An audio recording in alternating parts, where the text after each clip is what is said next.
நல்லாட்சியே எத்தி வைப்பார் அண்ணன் அன்புமணி.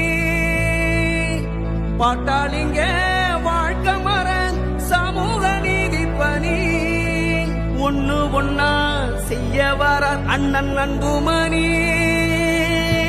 அடித்தளம் போடணும் படிப்பால, போதைய ஒழிக்கணும் பொறுப்பாக, பெண்ணுரிமை நமக்கு ஒரு கண்ணாத, மாம்பழத்தில் ஓட்டு போடு, வேலையும் வாய்ப்பையும் கொடுத்தாலே தலைமுறை வளர்ந்து தன்னாலே, சிறக்கணும் செழிக்கணும் விவசாயம், மாம்பழம் தான் நம்ம சின்னம், நம்ம சின்னம் மாம்பழ சின்னம், வெற்றி சின்னம் மாம்பழ சின்னம், நம்ம சின்னம் மாம்பழ சின்னம், வெற்றி சின்னம் மாம்பழ சின்னம், நம்ம சின்னம் மாம்பழ சின்னம்.